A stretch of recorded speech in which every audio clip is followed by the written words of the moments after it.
Welcome to one in a series of fall-term talks organized under the name of Critical AI. Critical AI also happens to be the name of a course I'm teaching this term. Elements of that course in this lecture series are generously sponsored by the Office of the Provost. Our speaker for today is Leif Weatherby. He's an associate professor of German, founding director of the Digital Theory Lab, and director of Digital Humanities. Weatherby's research focuses on literary theory, digital culture, and the history of science. He's the author of Transplanting the Metaphysical Organ, German Romanticism between Leibniz and Marx, and has a forthcoming book titled Language Machines, Cultural AI, and the End of the Remainder Humanism. The End of Remainder Humanism. That will be published by the University of Minnesota Press in the spring of 2025. You may be familiar with him from his recent contributions to the journal Critical Inquiry, theorizing the operation of neural networks, or responding to controversies in the digital humanities, or perhaps his work on what he terms the cybernetic idealism and Warren McCulloch's work. He recently came to the attention of many academics with a very smart essay titled Artificial Intelligence, the Significant Crisis, that appeared in the Chronicle, in which he argues that the claims of literary theory are suddenly subject to experimental hypothesis testing, because generative AI establishes a kind of statistical textual condition that allows for experimentation on the literary features of language. But we have not yet, he claims, developed the right questions to put to these systems. I anticipate that today's lecture will help us form these questions, and I very much look forward to his provocations and prompts in this talk titled The Poetics of AI. Please join me in welcoming Leif Weatherby to Dartmouth. Thanks so much, Jed. It's really wonderful to be here, to meet new people, and to be able to expound a little bit on those questions that you rightly set up there. I think this will be best if I'm going to do a Silicon Valley founder posture here for my talk. This is the book that's coming out in May or June of next spring, Cultural AI and the End of Remainder Humanism. I'm going to leave remainder humanism as a curious phrase that no one knows what it is until it comes out. I'm not going to really talk about it today. What I am going to talk about today is the way that I think, well, first of all, exactly what you said, Jed, the way that I think that the cultural humanities can contribute in a serious way to conversations around AI. The reason for that, for me, is that I think that the current phase of AI is fundamentally cultural. I would extend this argument far beyond language and images, but for our purposes today, I want to dig into the language question a little bit. The way that I see this stuff is as I do not believe that AI is intelligent or that it holds the promise of becoming intelligent in any way. I do believe, however, that it genuinely synthesizes and creates meaning. And I think that systems that create meaning in a way that is off the beaten track of intelligence that serves as sort of a good heuristic definition of culture for those who work in academic research in the cultural humanities. So that's kind of the general thing that I want to do today. The talk is split into 4 sections. First, I want to talk about some critics of AI and the way that they think about what type of system we're dealing with. I want to distinguish my view from their views. And then I will talk about the overall theoretical scope of what I do in the book, comparing 3 broad views of what language is and what counts as empirical evidence within the study of language, and then coming to the conclusion that in AI we see a version of the type of language or the theory of language that we have tended to cultivate in literary theory over the last hundreds or so years. I want to turn to 2 somewhat casual experiments with AI that sort of illustrate an underlying principle which is about poetics. I'll leave that until we get there. So first, ravens and parrots, or AI is for the birds. Since tomorrow is Halloween, I thought we would start with the poem from the American tradition. Once upon a midnight dreary, while I pondered, weak and weary, over many a quaint and curious volume of forgotten lore. While I nodded, nearly napping, suddenly there came a tapping, as of someone gently rapping at my chamber door. "'Tis some visitor," I muttered, tapping at my chamber door. Only this, and nothing more. You'll know these lines, of course. This is Edgar Allan Poe's The Raven. I think I have seen at least 4 or 5 different plaques in different cities along the eastern seaboard that claim that Poe not only lived there, but specifically composed The Raven in that place, which is obviously impossible. There's one quite close to my house in Manhattan, or my apartment in Manhattan. The topic of The Raven, the diegesis of The Raven, is such that a man is sitting in his room, a raven flies into the room through a window, perches on a bust of Pallas Athena, the goddess, and begins to croak the word nevermore over and over again, such that over 108 lines, every stanza except the first 2 ends with the word nevermore. During this time, the protagonist of the poem, the lyrical I, doubts whether he is hearing a word or something other than a word. In other words, he questions whether the raven is speaking or not. Startled at the stillness broken by reply so aptly spoken, doubtless, said I, what it utters is its only stock and store, caught from some unhappy master, whom unmerciful disaster followed fast and followed faster, till his songs one burden bore, till the dirges of his hope that melancholy burden bore of never, nevermore. But the raven still beguiling all my fancy into smiling, straight I wheeled a cushioned seat in front of bird and bust and door. Then upon the velvet sinking, I betook myself to linking fancy unto fancy, thinking what this ominous bird of yore, what this grim, ungainly, gaunt, and ominous bird of yore meant in croaking nevermore. So we learn as the poem goes on that the protagonist has lost his love Lenore. Conveniently, that rhymes with nevermore. And he is horrified and saddened and made melancholy by this uncanny apparition of a bird that seems to be talking but is not talking. But in this stanza, the second of these 2 on the current slide, he sits down in front of the bird and tries to find out what the meaning is of the bird's croaking, even though he doesn't believe that it's language. I betook myself to linking fancy unto fancy thinking. That description is something that I think you could, maybe just jumping out of this closer reading, you could immediately associate with a long tradition in the history of linguistics and in the history of natural language processing that says that meaning is achieved through linkages between things, associations, arrays, paradigms, however you want to think of it. And we'll get into this in a moment. Poe followed the poem, which then became his best-known poem, with an essay about its composition, which is called The Philosophy of Composition, which is one of the great essays in the history of literature. He claims in the essay that he has deduced the content of The Raven. We know that this isn't true because we know that Poe himself lost his love. She died. So we know that the poem has this emotional burden for him, but in The Philosophy of Composition, Poe describes what he has done as an entirely deductive process.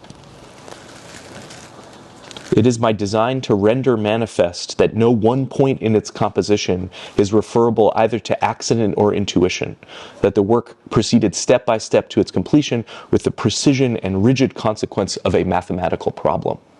So he says, what is the best way to achieve a poetic effect, the heightening of affect, the emotion that you feel when you read a poem?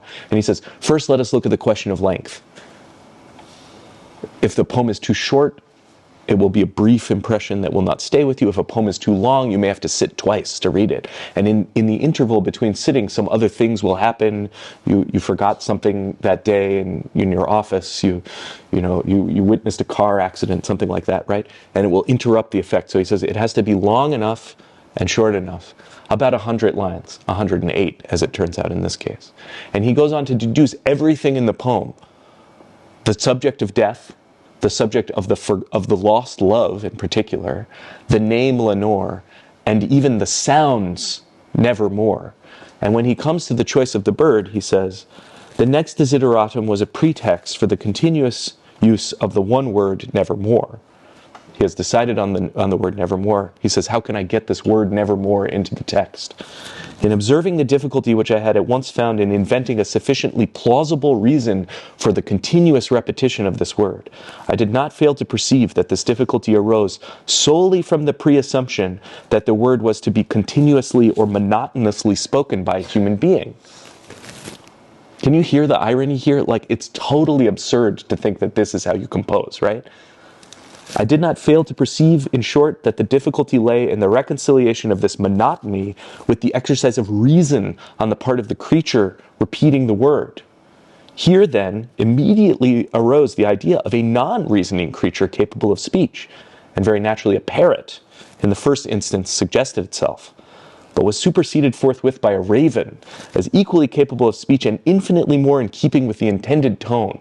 So he's saying, on the one hand, we have this, the lost love, Lenore is dead, oh dear, melancholy, right, the highest form of affect you can feel. He doesn't want to get like a kind of like Pirates of the Caribbean feel introduced into the poem there, so he goes with a Gothic version, right, the beast of sorrow. Ravens can really speak, just as parrots can. I think actually non-reasoning is quite unfair. Whether you're speaking of an AI system and calling it a parrot, as we will see in a moment, or whether you're thinking of ravens. And I just want to give you a little bit of evidence of that.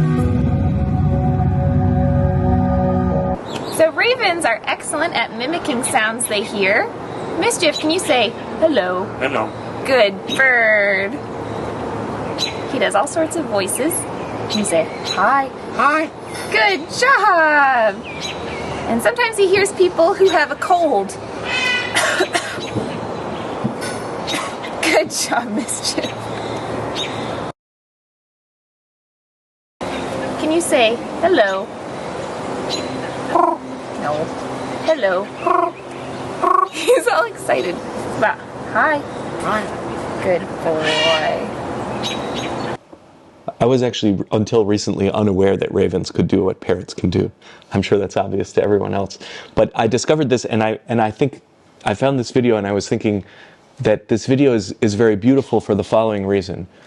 If you think of this, there I sat thinking, linking elements of language together, except it's only one word that the raven utters in the poem. We see here that ravens can imitate. They can learn to associate their imitations in a very limited way with objects and things like that, as dogs can. But they sometimes produce the wrong word, and it produces an effect. So we have a sequence that goes hello, hello, hi, hi. And then we have a sequence that goes hi, or hello, and some other response, right? So a different response. So the next word that is uttered in response to the first one from the human is a different one. This is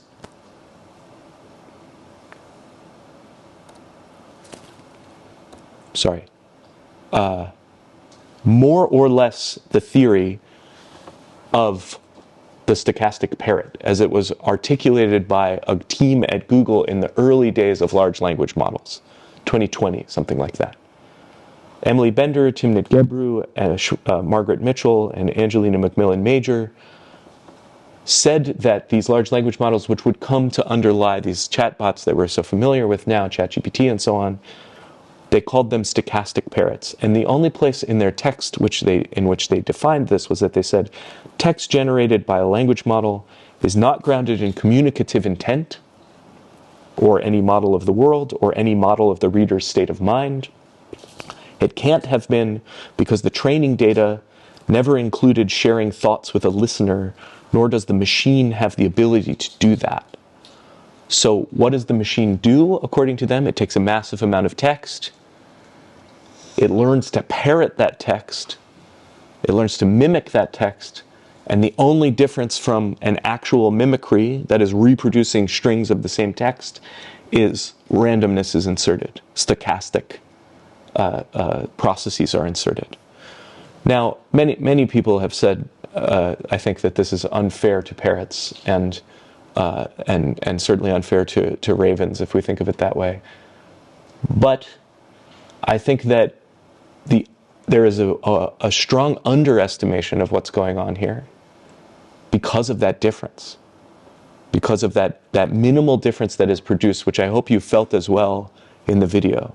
Hi, I saw you laugh. So you have that same response, although in a completely different emotional register, as the protagonist of the poem, who says, I know that this raven is not saying the word nevermore. The raven does not know that I have lost my love, and that my life is forever altered, and that I am sad. And yet, and he sits down and he thinks. So we are in this position, largely speaking. Now, there is a widespread agreement among, I would not say widespread, I should not say widespread. There is one group of people who agree with this basic view that what we are experiencing with language models is stochastic parrotry.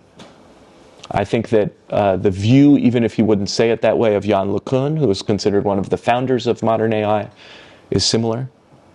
Language can never be grounded in perception in these systems, he says. Therefore, it ends up just being kind of like repetition of some words. The view is held by a few other people we'll get to in a moment. In the philosophy of composition, Poe writes, the question now arose as to the character of the word. He deduces first that a single word should be repeated to produce the effect that he wants. Having made up a mind to a refrain, the division of the poem into stanzas was, of course, the corollary, the refrain forming the close to each stanza. That such a close to have force must be sonorous and susceptible of protracted emphasis admitted no doubt, and these considerations inevitably led me to the long O as the most sonorous vowel in connection with R as the most producible consonant. Again, total absurd irony at one level, but do you feel immediately in reading even a snippet of the philosophy of composition that he is treating the poem as though it were a prompt? The process of composition is deductive in the sense that what you say is, I want this, what should the elements be? I will fish the elements out of somewhere. But he also emphasizes here, and this is a very important point for the study of poetry, that it is, that it is sound which will produce that effect. So just to foreshadow a bit, as I will come back to this, the literary theorist and linguist Roman Jakobson defined his sense of what poetics is by saying that poetry, unlike prose, or at least expository prose, draws meaning together in sound. And he used this poem to illustrate that point, saying, and the raven never flitting, still is sitting on the pallid bust of Pallas, just above my chamber door. The poem is enormously complex. Poe gives names to his scansion, but they're like super complicated. And Jakobson says, usually when we make meaning by saying things like, the mare is the female of the horse. We extend a series of words out to make an equation. Right? And here he says, meanings are drawn together in poetry by sound, often by rhyme, although not always, and certainly by rhythm. So in this case, flitting, sitting, pallid, palace, door are all articulated as being drawn together in that way of linking, my fancy upon fancy linking as I sat there thinking. So we have the process of the production of meaning, not by a logical process, but by the process of sound. And this seems to be like an active principle in the composition for Poe. But we would have to say, not in the case of text. Not in the case of a large language model. You can ask them to rhyme, and they will. And certainly we may be entering a world in which speech to text and text to speech and sort of like quasi-robots of various kinds are able to cross-reference these systems and produce something more like speech. I don't want to deny that. But the underlying thing that we have been seeing so far is textual. And it is deprived in the first instance of this sonorous, you couldn't compose in this way. I think that's one of the reasons, although it's not the articulated reason that the stochastic parrots group thinks of this text as fundamentally not language.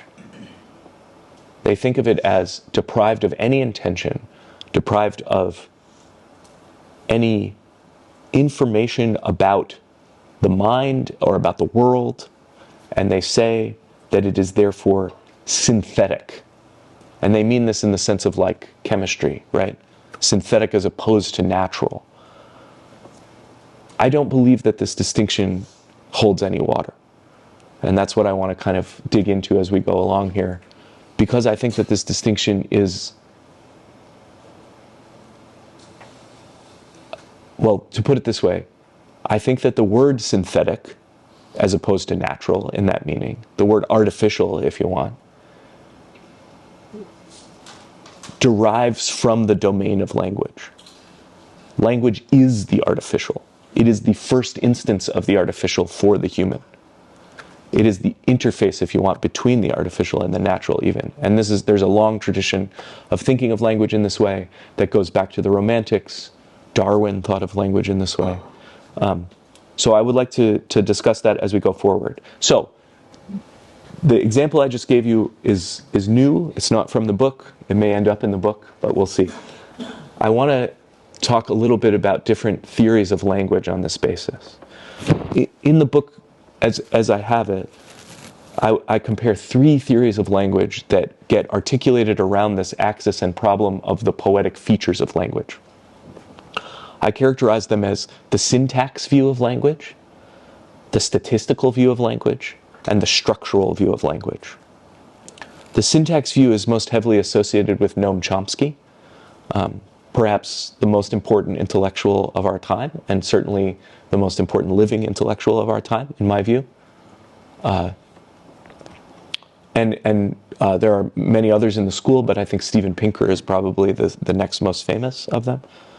The statistical view is also quite old, but and has some early defenders in figures like John Firth, some modern AI defenders in figures like Peter Norvig.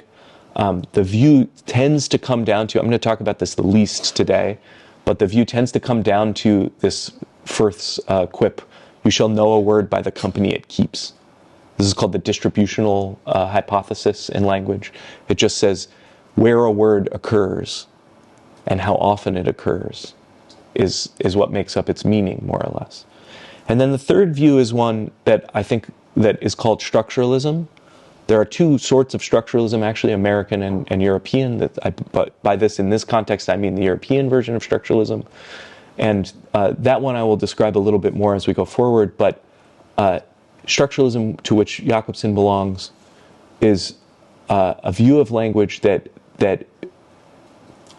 sees it not primarily as a logical or cognitive system, nor in the first instance as potentially a mathematical system or a modelable system, although there is some openness to that in this tradition, but instead as its own system. I think the first thing you have to say about structuralism, which I think the name structuralism means almost nothing by itself. It's very difficult to explain structuralism with reference to the concept of structure, because everyone thinks there's structure in something. You know, everyone thinks structure exists in some way or another. That what it really comes down to with this school is to say that it is the autonomy of language that we study. Language as opposed to psychology. Language as opposed to mathematics, if you want, or anything else. So, I want to talk just briefly about some problems that emerged from the syntax school. In the early days of ChatGPT, like January, February 2023, if you can remember that terrifying and heady time, Noam Chomsky published, along with a few others, co-authors, this New York Times editorial called The False Promise of ChatGPT, in which he described language models as, quote, lumbering statistical engines, and said that they in fact do not have any relationship to human language whatsoever. Was a very strong statement. In it, he used a bunch of examples, I find this absolutely fascinating, that come from a book that he wrote in 1957. So almost 70 years later, 66 years later, he was willing to use literally the same examples to fight the statistics view of language. And in doing so, he claimed that what comes out of language models is not language, it's just words. So it was similar to the stochastic parrot's view in a certain way, although they're certainly not committed to Chomsky's view of cognition. And you may know Chomsky's reputation for defending things like universal grammar, for thinking that, for example, children and humans learn language faster than would be possible if there were a statistical process involved, more elegantly. Ultimately, this led to the hypothesis that there must be a language acquisition device in the brain. That was then popularized starting in 1994 by Pinker in The Language Instinct. That is the view that they hold. It is a logical view of language. And it is a view of language that specifically cuts off what counts as language at a line that leads to culture. So you can see in Steven Pinker's book, for example, him saying, it's all well and good to think about language up until we get to the point where that language becomes just some differences that don't really matter.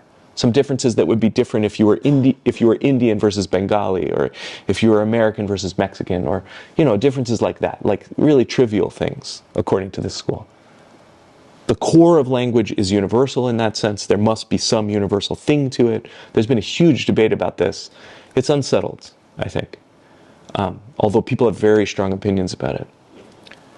But the crucial thing for us in this context is that the result is to say 1 trillion or 6 trillion or 7 trillion words that are datafied, put into a system, and made to train a neural network that then becomes this thing that everyone is interacting with, and everyone is fetching code from, and everyone is getting ideas from and chatting with, is not language. Has nothing to do with language at all. Which I think is the stochastic parrot's view as well, more or less. Maybe in favor of this view, you could say one of Chomsky's most devoted and interesting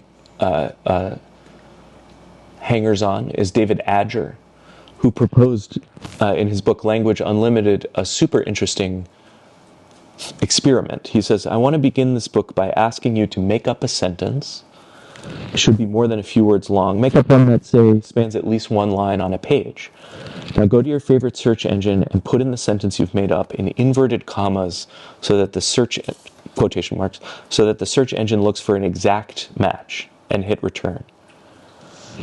Does your sentence exist anywhere else on the internet? I've tried this many times, and each time the answer is no. I tried this just for super casual reasons for the purposes of this talk. No results found for it. The Raven by Edgar Allan Poe is a deeply melancholic poem that delves into themes of loss, longing, and despair. No results for The Speaker is haunted by memories of Lenore, symbolizing the universal experience of mourning a loved one. No results for the narrative's commentary on human-animal relationships or our desire to discover hidden species, a sentence fragment. Each of these non-hits was produced by ChatGPT. So I asked ChatGPT to tell me just anything about this poem, and then I entered a bunch of different pieces, and I got absolutely no hits. So the question that I had was, if this is really a stochastic parrot, would you not expect that somewhere in Google's vast database, bits and pieces, longer strings of text would have been strung together randomly, stochastically, in a way that would be exemplified? We would find them online. The answer was no in this extremely casual experiment. I had an interaction about this on Twitter where a friend of mine who is like an AI engineer was shocked because he tried the experiment himself and entered, "I have the pairs you asked for," not on Google. I think technically, according to the research I've read, the novelty levels of large language models are lower than humans. So when I asked AI scientists about this in the highly scientific manner of tweeting about it and finding out what, various Chomskyians thought, whom I'm connected to on social media, I got a bunch of responses that they differed quite a bit, and they differed based on which model you were looking at. The novelty of GPT-2, it would appear, the earliest of these systems that was released to the public, is roughly that of the human. And then later systems seem to be slightly less novel. So you will find more text that is in a corpus somewhere, represented in the outputs of GPT-3, ChatGPT, Claude, Llama, whatever. Not all of it, but little pieces of it. It would look a bit, if you did it properly, like one of those plagiarism detectors that you see politicized now, where some of the text is read. But the most difference that I was able to detect in this ultra-scientific way was about 5%. And I asked these scientists, characterize this for me. What would you say qualitatively is a 5% difference in novelty over strings of language this long? No one had a really compelling answer for that. It's not that big a difference. So, anyway, a curiosity there, I think.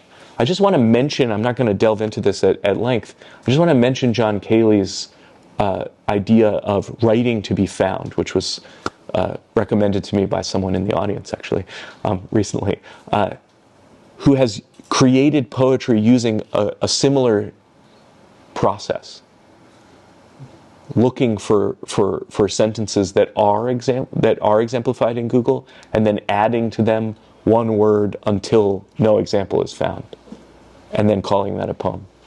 So we have a kind of interaction, I think, between the nature of what it is to say a sentence, to compose a sentence, even for casual reasons in speech, and the nature of what at least avant-garde practitioners think of as poetry. And I think that this view of the novelty of language, the strong emphasis on novelty by Adger and Chomsky and Pinker, is a view that essentially says that language is never the words that you put out into the world. It's never the text. It's never anything like that. It is instead a cognitive process, a logical process.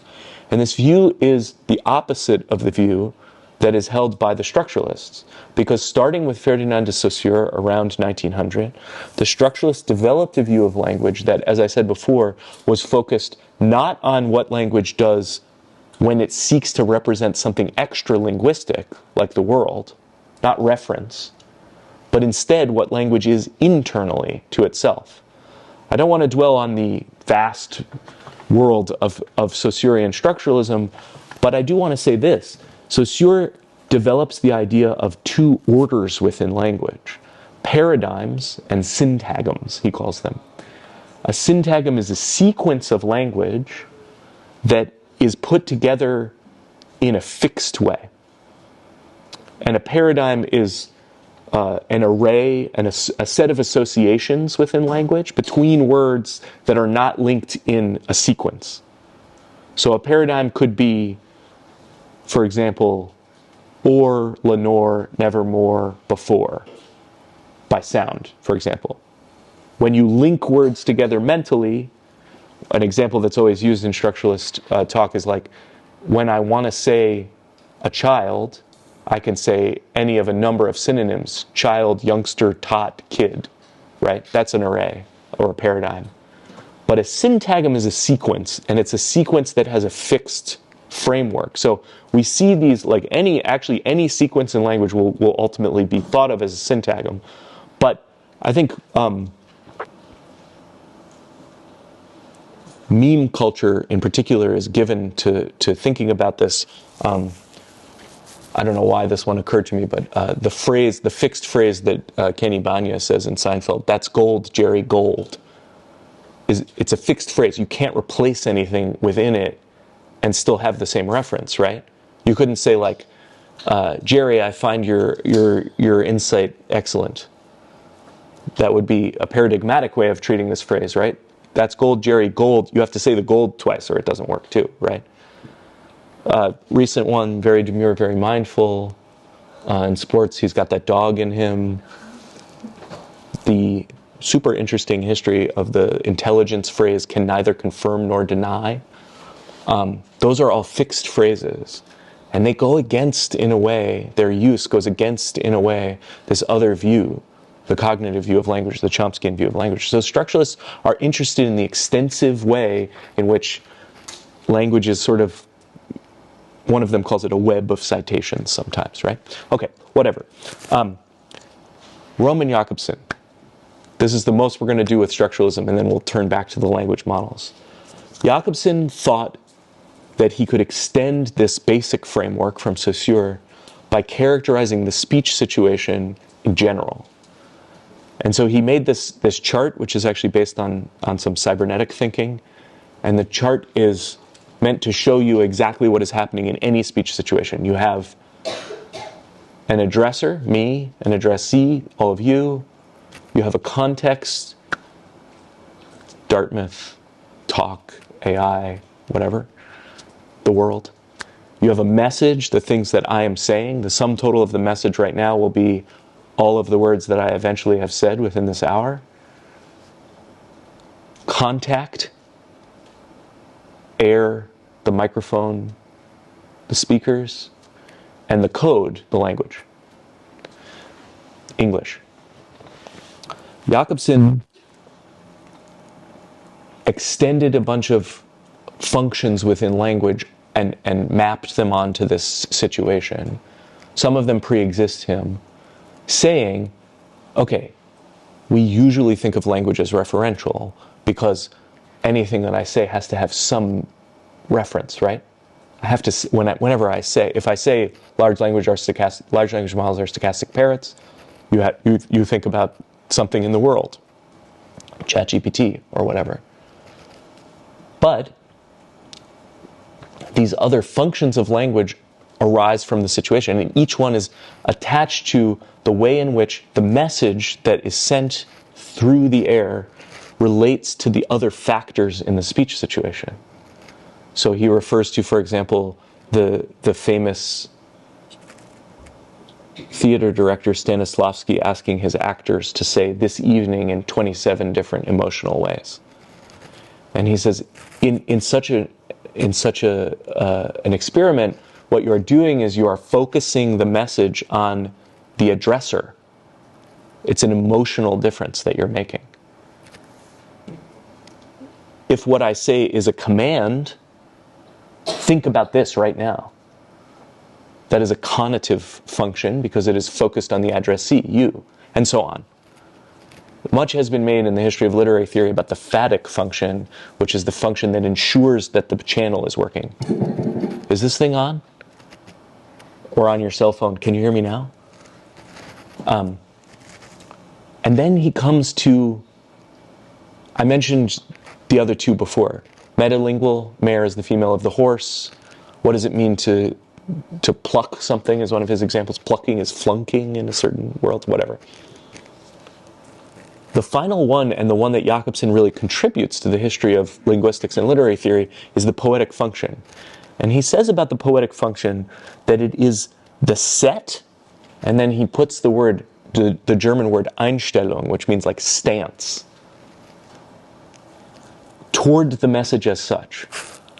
The poetic function is the message insofar as it is about the message itself. The metalinguistic function is the message insofar as it is about language, the code. When you ask a metalinguistic question, you are asking somebody, what does that mean in the shared code that we have, English? A poetic function, the poetic function, is when the message is about the message. And Jakobson says, you can always de-emphasize this function but you can never take away,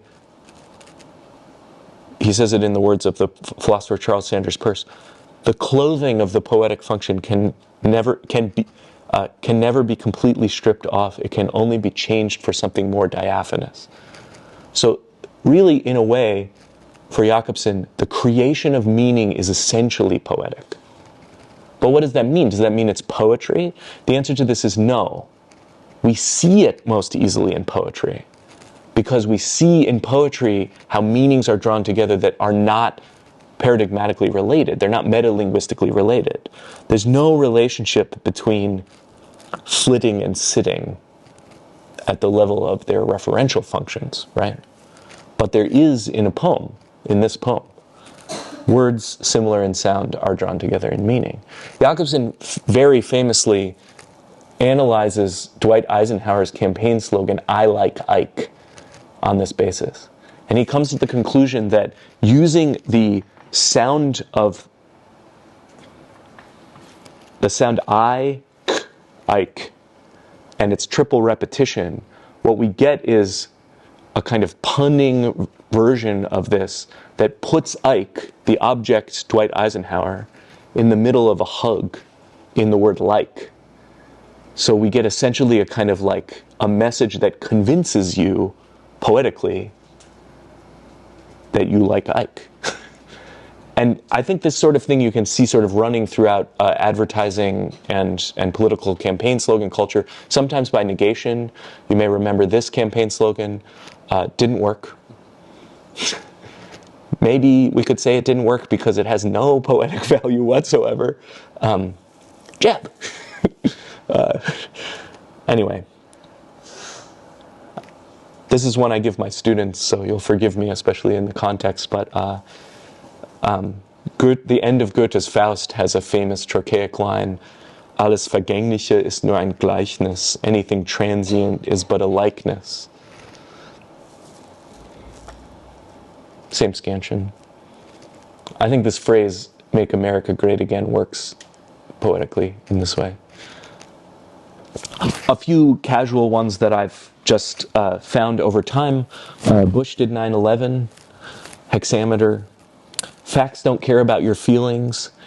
Ben Shapiro's slogan is unspecified scansion, but there's a prosody to it that you can feel.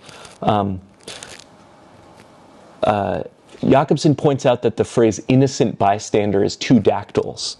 Long, short, short, long, short, short. Innocent bystander. And he says, perhaps that's the reason we use that phrase rather than another one which would be the same in referential meaning.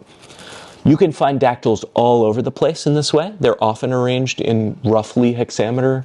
Actions speak louder than words. There's an implied dactyl on the end of the third one, or the implied two beats. No one out-pizzas the hut. Exactly the same scansion. I love that one. I think "No one out-pizzas the hut" is one of the best advertising slogans in my lifetime, maybe. It's personal opinion. I'm not going to insist on it. But I think here you have rhythm, not always rhyme. So sound, not exactly sound. You have rhythm that is drawing these meanings together here. So the poetic principle is now freed from sonority. And then it goes into this kind of world of textual poetics, which we're constantly engaged in the world of text messages and online communication and social media. Again, something I tell my students is, do you spell the word Y-O-U-R out in text messages? And they say, well, no, not. I often write "you-are." And I say, but do you spell it out when you're texting your mom? It's mixed. We're getting to a point where their moms are also, textual citizens or whatever. But you differentiate your messages, right? So there's a bunch of different functions going on there.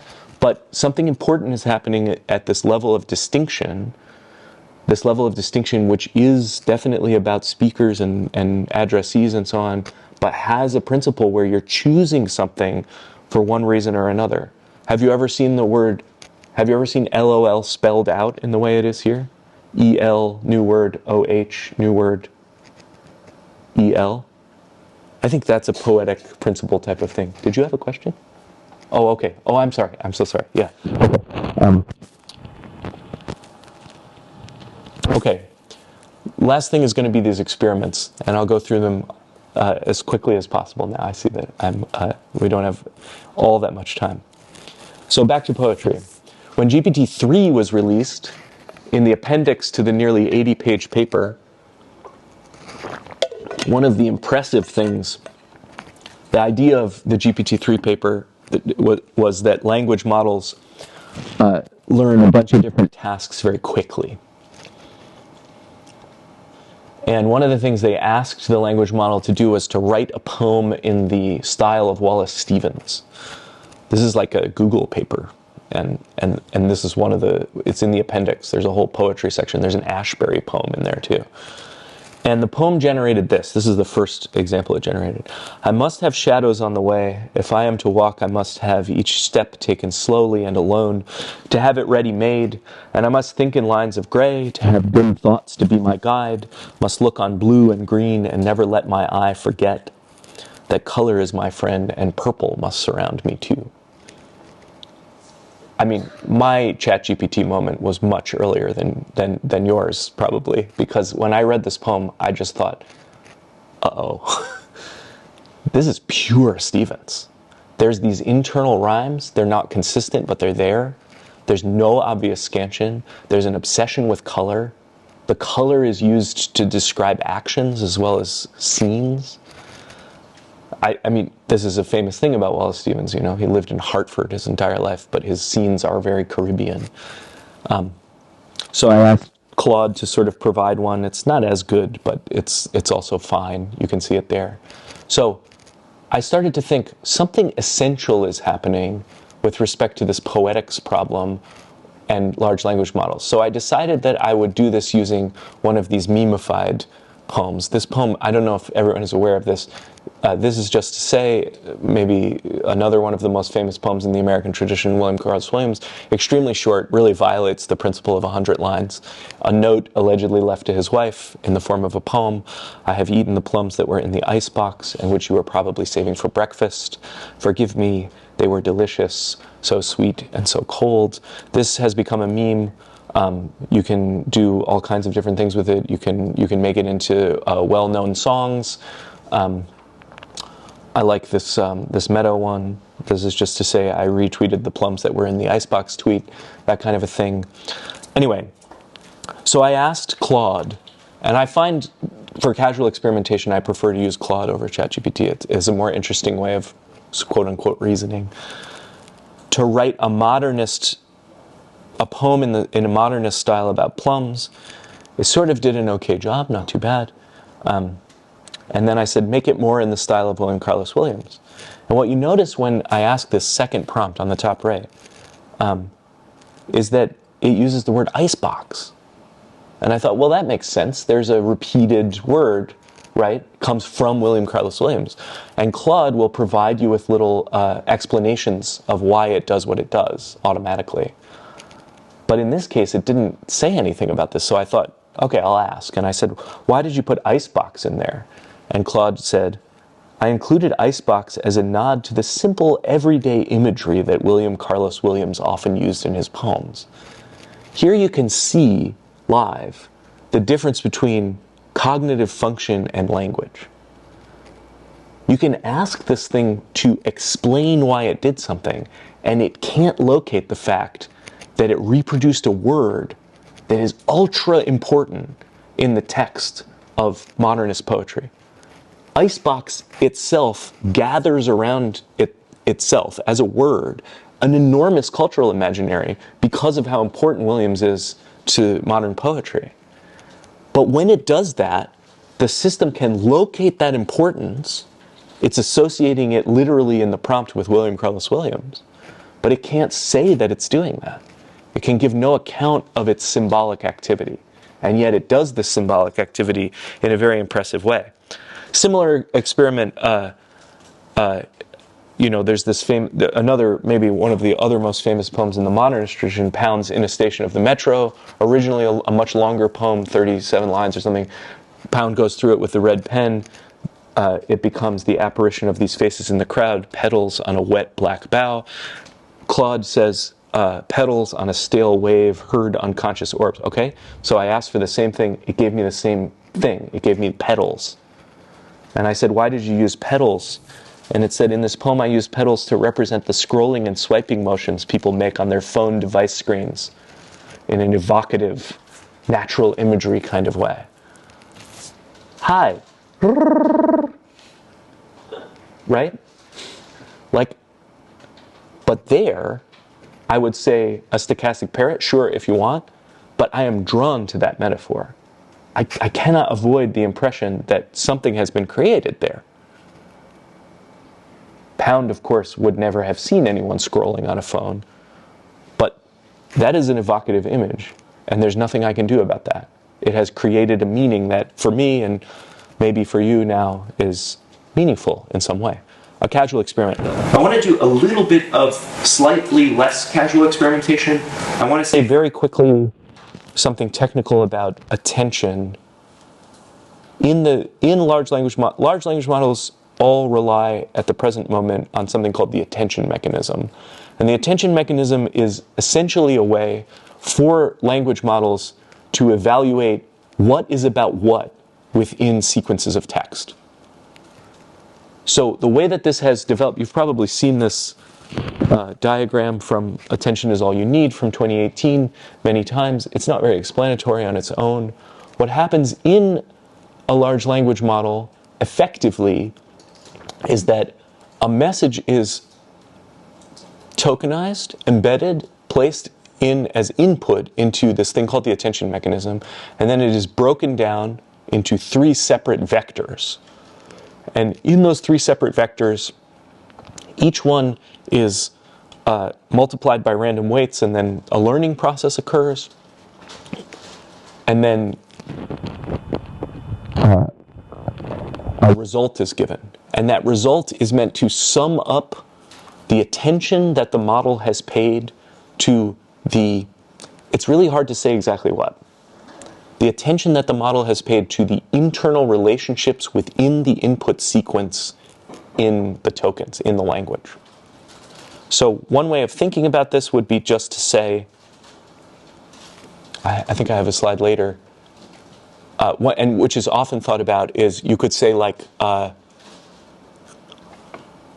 maybe I can skip to that slide very briefly. Yeah. Like pronoun resolution. The law will never be perfect, but its application should be just. The attention mechanism, in a way that has really never been possible before, allows the machine to associate the word "its" more strongly with law than with application. So the resolution of ambiguities in language like that has rarely been possible before. What I want to say today is that this looks cognitive, traces of cognition, but is actually poetic. So let me try to say that very briefly. Some researchers have managed to pull actual training data that has been preserved in the model out of these models directly. They use some sort of interesting jailbreaking methods. We don't know exactly what is memorized in the model, but we have seen little bits and pieces of it. So we can see, for example, some of the King James Bible here, some history about Thomas Edison, some information from travel agencies. A phrase that I picked out of this training data that's memorized and which I use extensively in the book is this German phrase, ohne Anmeldung kostenlos viele Browser-Games jetzt online spielen. Without registering for free, right now you can play a lot of browser games online. So just like ad pablum that comes up, like pop-up ad pablum, but it's in the training data. So just using a simple tool that is on offer, I just tried to is that too dark to read actually? I'm sorry about that. I tried to just use to show what the attention scores look like for such a model or for such a phrase. Is it really way too dark to read? Yeah? Okay, I'm sorry. Well, it's broken down into the following text fragments. And you can see here that these systems learn English more directly than they learn other languages, even like German. O, ne, an, me, dung, ko, sten. So you see that it's like broken down in a certain way. This is certainly not how we think that we learn language. But we do see here patterns of association within these models that I think add up to what I would call a poetics of plain text. And if we come back to the... Is there a way to turn this light off? If we come back to the Williams poem, you can see that the attention scores... Yeah, great. You can see that the attention scores here, which I'm not going to do numerically. I just want to point out what it looks like graphically. When you initialize attention across this poem, you get a kind of like all-to-all relationship. All the words are about all the other words. And then as the layers operate over the course of learning the summative attention scores over the course of the poem, you get a kind of differentiation of that graph where some words are about other words and some words are not, and so on. And I isolated just for our purposes here the word breakfast. And you can see, I think this is quite interesting. We would say, from the perspective of the noun that it is, well, breakfast should be plums. Because at the level of referential meaning within the diegesis of that poem, Williams has eaten the plums for breakfast that his wife was saving. And he's apologizing to her. But as the model learns, it associates breakfast with almost every other word in the sequence. So you get an each-to-all relationship. And that association is an association that I would say lifts the meaning of those phrases up, now with no regard for sound and no regard for the vagaries of text messages or social media or anything like that, not directly. It lifts that meaning up and it creates a matrix, literally, in which any word, any token, can be meaningfully drawn into relationship to another token, creating a kind of open container of language that is much bigger, much wider, and much more unpredictable than what we as humans do with language. And that, I think, is a poetic principle that is at the basis of these models that cannot be stripped away. It can be made more diaphanous, can be made more transparent, but it cannot be stripped away from what these models are doing. For that reason, I think that large language models are poetic in this larger sense, and that they show us something about language that is profoundly alien from the types of language, of uses of language that we usually think of, that we are enacting in everyday speech, in giving a talk, in the pragmatism of our everyday business. I think I'll leave it there. Yeah? Thank you.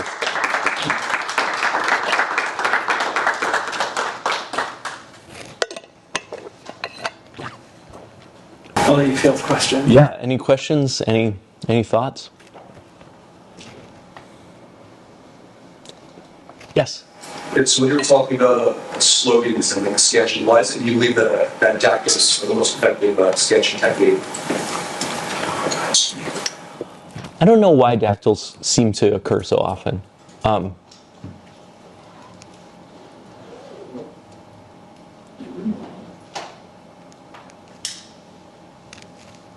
really not sure that I have an answer for that. We're in a bit of a strange situation with that kind of stuff, because I think that for thousands of years, poetry was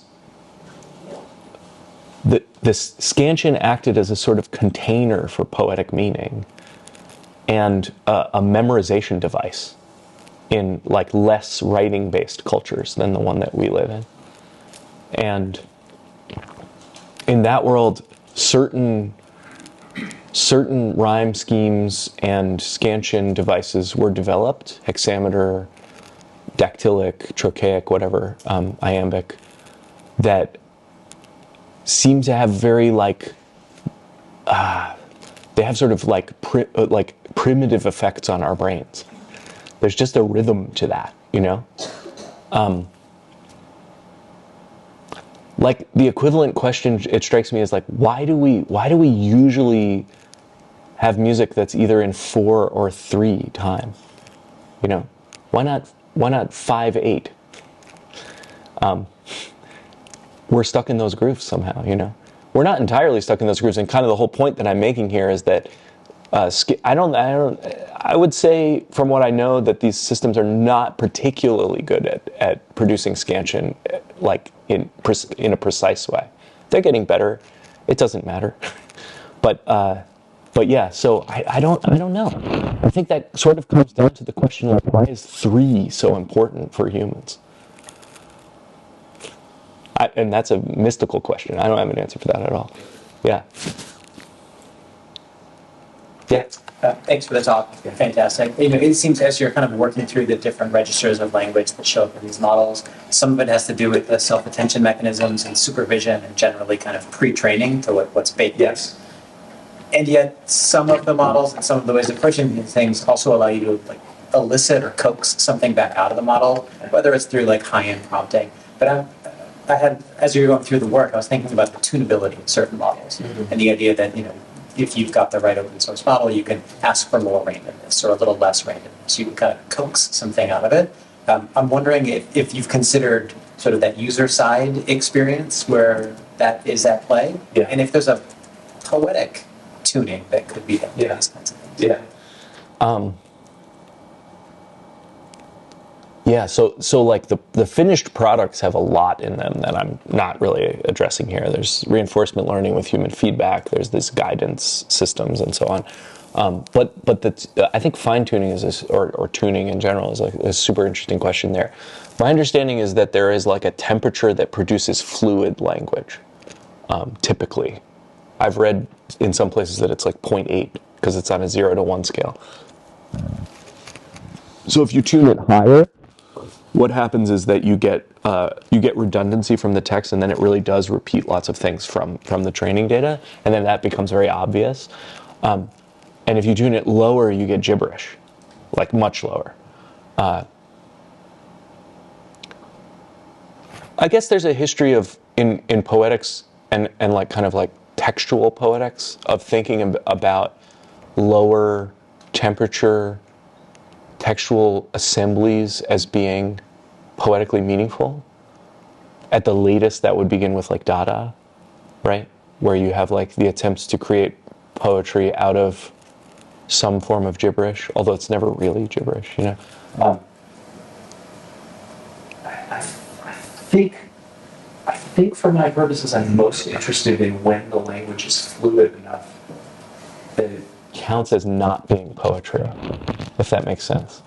Like what interests me the most about these models is that they evince the poetic function of language in places where they are not poetic. Because I think that because then they match an intuition that we have about language, which is that it's not fundamentally poetry. But if you look under the hood in the show, you find, but the part that makes meaning is poiesis, that's where the word poetry comes from. It's like, it's making. And that ability to create meaning, that's the thing that that's where I really disagree with Chomsky and Gebru and Bender, is that I feel that they're underselling the possibility of meaning making that isn't rooted in human intention. Which isn't to say that I think that any old system is cognitive, right? It's not, but it's meaningful. Basically, without intent. Yeah, Aiden. It was so enjoyable. Thanks so much, Leif. And really edifying. Thank you. I've got too many questions. I'm trying to think. I mean, maybe starting where you ended. I mean, you show us this matrix and suggest that we can read this matrix as showing how a large language model is able to establish the possibility of any element relating, and you said meaningfully, to any other element. And in your response to this question just now, you emphasized, as you did at the beginning of your talk, that even if we don't want to ascribe something like cognition or intelligence to the models, we can recognize that they make meaning, as you're illustrating here. But it seems, I mean, thinking about this matrix, or thinking about the raven, that it's the listener who's making the meaning, partly by virtue of something like cognition or the spontaneity of reason. I mean, yes, there are statistical relationships that this matrix illustrates that offer a certain potential for meaning making, but whether, I mean, I would be less inclined to call that making meaning and more to emphasize the potential of meaning making there. Yeah, that makes a lot of sense to me. I think you could say it's offering potential for meaning, something like that. But we do that too, I think. So two things, like, surely you have the experience of teaching where you think, you come away thinking, I know exactly what message I got across today. And it turns out that the words that your students attached to were different words than the ones that you said in your mind. So I think there's a lot of unknown factors in that communication process, especially across any long amount of communicative material. But I agree with you, of course, that it seems that the meaning is made at one level by the recipient. I think I tend to agree with like what I would say is like a broadly Saussurean point here about that receiving, though, which is there's no one is saying that when you receive a message you don't articulate it on the reception end according to your own psychology, your ability to think, your logical capacity, and so on, right? Like if I say a sentence and you hear the whole sentence, but as Poe was thinking about too, right? Like you're like, wow, that doctor's bill, you know, like it's distracted in some way. It's inflected by all of these personal psychological elements. The thing that I'm trying to say is that nevertheless, we are both engaged in, I think we kind of all accept the code part of this. We're both engaged in making sense out of English, right? Using English to make sense of things when we're communicating. We seem to, and even the Chomskyans, and even maybe the stochastic parrots people, seem to be able to accept that that's true at an abstract level of what meanings mean what within the language, at a meta-linguistic level. Oh, sure, there's some stuff in my psychology that's in the way, but I'm trying to parse what you're saying, and I'm doing a kind of, you know, I'm building the same thought that you are trying to offer me, and we're trying to get it together. And when I'm doing that, sure, there's a way in which I'm doing that with the code of English in the background, or as the main medium through which I'm doing that. But I think the poetic function is more primary than the meta-linguistic function. And I think that we're all kind of stuck there. So, and what we do in cultural studies a lot is that we call attention to objects in that world that are sticky. So when I say, like, no one out Pizza's the Hut, everybody kind of goes, oh yeah, I know what that is. And I think it's that, like, I know what that is not meta-linguistic in that case. It's poetic. Now, even in the case where we're studying literature in the university, most of the talking that we're doing is meta-linguistic or referential. And I just feel like in general, when we're doing intellectual work, we're like in that mode rather than in the other mode.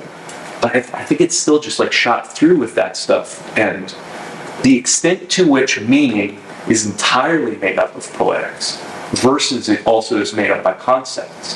That's the question that, as Jed said at the beginning, like that's the question that I was trying to ask in the Chronicle. It's like, we now have perhaps some tools to investigate where words leave off and concepts begin.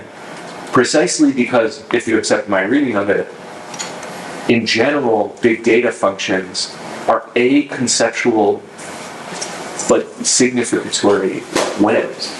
And so they can, like, now, there's another possible question there, which is like, is language reducible to math? I don't think about this question this way at all. I think I say in the book, they're interoperative in a way that's unprecedented. But the thing that's really unprecedented is that we're not in the way, in a sense, right? So we are, because of experimental setups and the way that these things are built and so on and so forth. But there's a little like seam there that I think is open that has never really been open before. And I think it goes back to the tuning question too, because if you tune it up too high, it gets boring. If you tune it down too low, you lose the ability, you lose the Eliza effect, you lose the possibility of misunderstanding the system as not a system, but as a human, right? And you kind of need that aura in order to operate inside this question. So there are open questions of that sort, I think, too. But in a way, it feels to me like, I don't want to say too much about the statistics people here, but the syntax people operate too much in that realm. They're just like, well, it's not language unless it is fully human in that sense. And what I really like about the structuralist school, and certainly the post-structuralists have thoughts in this area too, is like, they're just like open to, maybe language is like more extensive than that, and we're only seeing a little part of it. And so this would be just it's just elevating something that we're otherwise unable to see well enough to count as empirical, basically. Tyler? I think actually related to Aidan's question, which I take to be sort of in essence about mediation, and I want to ask about the medium here as well, and sort of the language relation to particular objects that we think do representational or mediative work in culture. So, like, Jakobson is really interesting in the way, especially that you're presenting him with the poetic function, because it reads almost like McLuhan in the sense of like, how do you analyze a medium? It's the medium that is the part about itself that you really kind of look at and say, this is how I know how to build some analysis here. Yeah. And it seems like Jakobson is actually, I think he'd be pretty friendly to that stance. I think that's certainly true. From McLuhan. But interestingly, like someone like John Cayley, who came up earlier, says language is medium agnostic, which is a very interesting statement. And he's kind of made an interesting turn. If you look at his, like the scholarship he does in thinking about this. But really, it strikes me that like it's very difficult to place the medium question with respect to something like language. And so, like the work we do in the literature department, for example, has to struggle with this because it's not quite as clear that film or computation or a vinyl record or something like that becomes available as something that we can do some study with. So because again, it's a concrete object. It is mediated in some fashion. I guess my question here is like, are these things media? These language models, what? Yeah. Where does this sit within a kind of pantheon of objects that we might start studying in ways that the film scholars take to film, and the music scholars might take to vinyl or whatever? Yeah, no, I think that's a super important question. At a purely disciplinary level, I think that media departments are going to have more trouble with these systems than literary departments. Interesting. Well, not at the level of how many of us will talk about that, but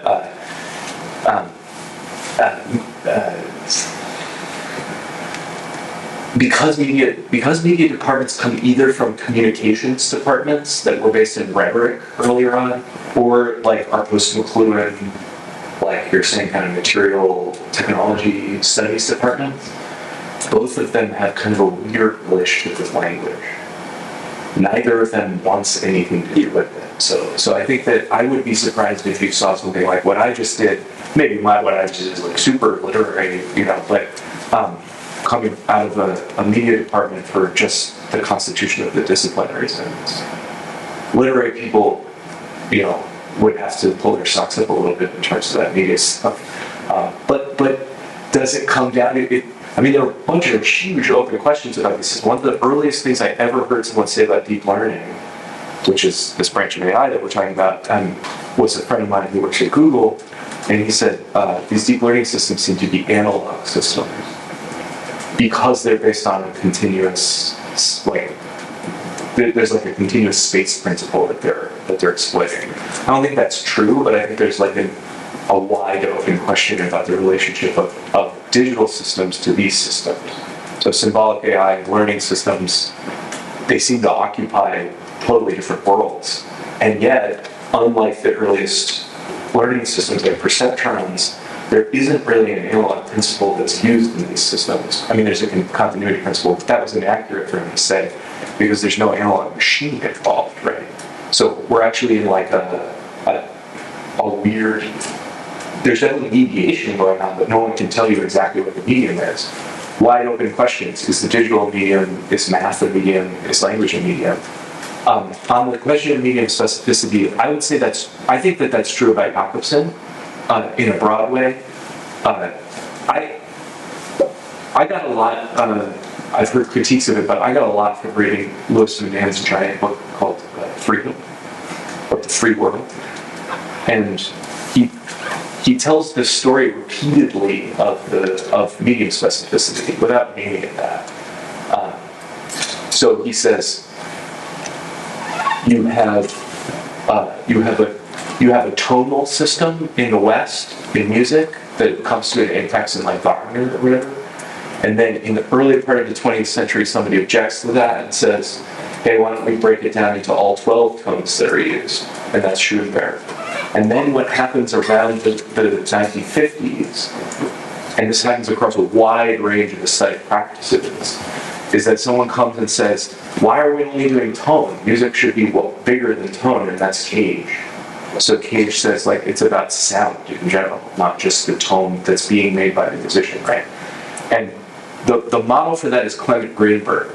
So medium specificity in that sense is not, there's like three concepts. Mediation, which is a Hegelian concept. And then there is like the medium in the sense of technology, which is, we could call it a Kidler concept.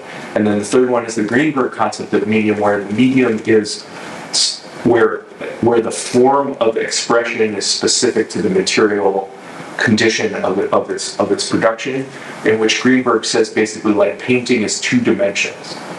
The essence of painting is two-dimensionality.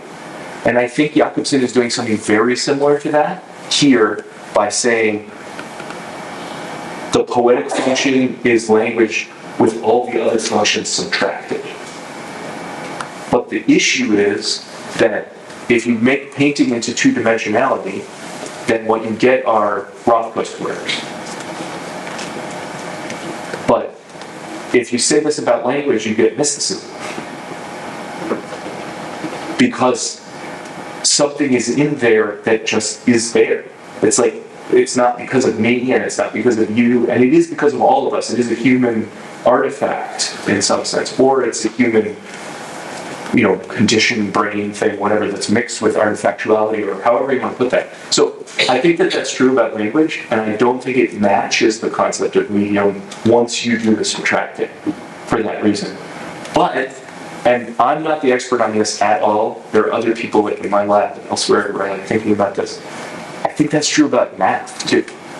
I think that when you subtract everything else from math, and you say, what if math is just numbers in matrices? Like, what if it's just a series of numbers, and we're not even sure what the numbers mean, right? That there are relationships internal to number that we can discover. That's what Turing was saying. He wasn't trying to invent a computer in the 1936 paper. He was saying there are relationships in number that we will discover for the first time. And there's no way to know in advance what those will be. And I do a little bit of this in the book. I try to suppress it so that like Alan Sokol won't get in my case or whatever.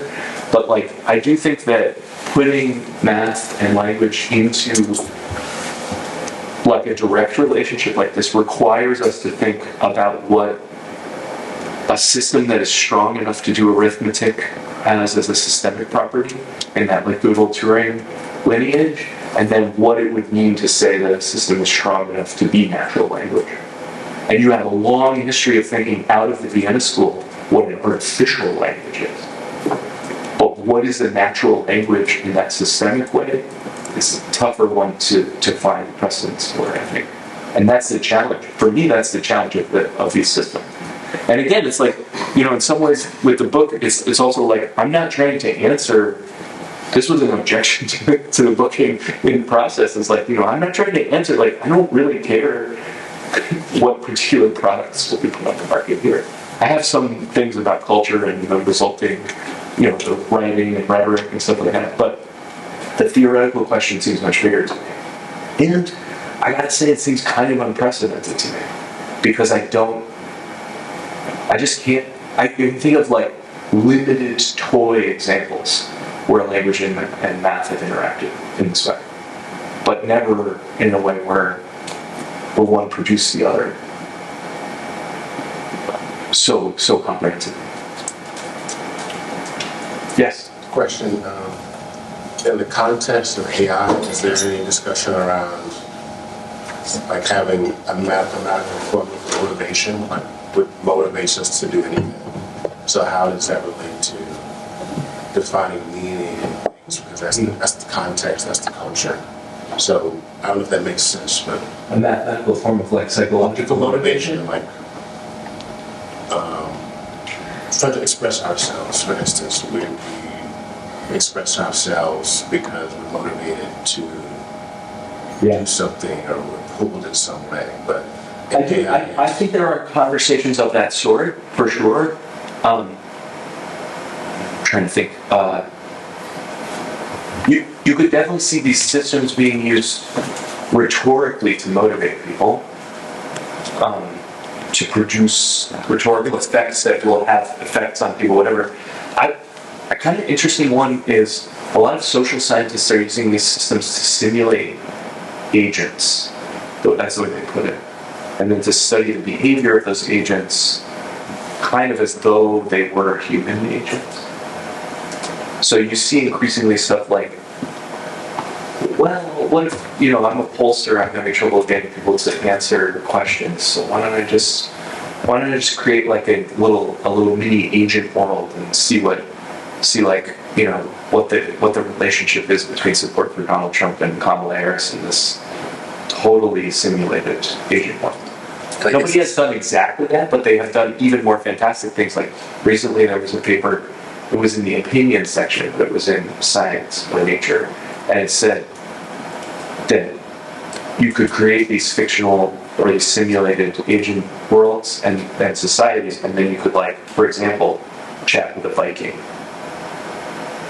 from, the year 1000, which is a very weird thing to say about AI because Vikings never wrote anything down, so they didn't have a writing system, so we don't have any data to work with there. We just have like historical texts about those agents, right? But so in a weird way, I feel like the motivation question gets sucked into these other ideological spheres. Like one is simulation and agency, and then the other big one is whether AI has a motivation, which gets you into these kind of like AI apocalypse, AI doom scenarios, that I think they're pretty science fictional for the most part. People get kind of sucked into like, oh, it looks like the AI wants this or that or whatever, but I don't know. Sorry, did I not really answer it? It was like a really well-formulated question, but it's like an idea, but then it's like, in that sense, can AI, does it have the ability to have motivation to self-simulate, like just how we sort of say, I don't think so. There's this stuff going on with like, we were talking about this at dinner last night, like about chain of thought stuff, reasoning. There's a new model from GPT that's like, from OpenAI, that's like O1, where it kind of tells you what its reasoning steps are. I mean, I don't know that it's really telling you that, but whatever. The point is like, it says, I'm thinking about this, and like whatever. And there are attempts to kind of like create more reasonable processes of reasoning in that way, but I've never seen anything that suggests, even from the biggest boosters, well, there are some people who think this, but there's not really very much that suggests that that any of these systems are capable of doing the following. I did this for this reason. And I think to have a motivation, you have to have that kind of self-consciousness. Maybe that's what the point of that icebox experiment was. Why did you do this? Oh, because modernist poetry is like that. This associated text. But it can't say icebox comes from there, I put icebox in there. You see what I mean? Right. And I think to have a motivation, to have a reasoned behavior in that way, is to have a feedback loop that is premised on the identity of your action and your consciousness of that action. So I would just say that, like, that, for me, and this is, comes from other convictions that I have, but where I would differ from, like, cognitive science in this area, or some AI, or psychology for sure, would be that I would say that, like, that the self-identity and difference of your own view of your own actions, your own view of yourself, in a sense, is the premise for human conceptuality. So that's what interests me in the system and why I think it's related to. I'm not necessarily a structuralist or a post-structuralist, but I think that this view of language is interesting in the specific context because it's deprived of motivation. It's deprived of the feedback loop where you're, like, ultra aware of yourself. So I would definitely not say that there's that ability, because in order to impose concepts on the world in the way that humans specifically do, we have to be able to do that. I mean, I think there's a wide open question about animals and their behavior and stuff like that. Although I would not say that this looks like an animal, but it's not a bird. Survival. What? Survival, like. I don't think so. I think to need to survive, there has to be some consistency to yourself in some way. I don't know how to put that. Like, because survival is often, we think about survival in the phrase survival instinct. It can be very easy to see anything that allows something to persist over time as a survival instinct. I don't know what to say about animals, except that they appear to have the ability. This goes back to Darwin too. They appear to have a kind of reasoning ability. It's not the human one. It's not the same as ours, and it certainly doesn't have the extensive version of language that we do. But there's some ability there to conceive of survival, to conceive of the self, even if it's not conceptually in that way. I don't even see that in this system. And I really feel, I mean, not that I'm the only one, but if you look at the people who are driving the question about psychologizing AI in this way, it's people like Eliza Yudkowsky who are just writing, like, shitty science fiction. It just does not have any basis. I mean, it looks mathematized on its surface. You can also look at people in England, Toby Ward. The whole doomer kind of, like, world is filled with people who are doing imaginary math to write science fiction that you would do better to just read somebody who writes good science fiction, like Ursula Le Guin or William Gibson or Ken Litt, So I'm really unconvinced by that stuff. Yeah. Well, thank you. We're leaving it on that little note. Okay, that's fine. Yeah. Thank you all. Yeah.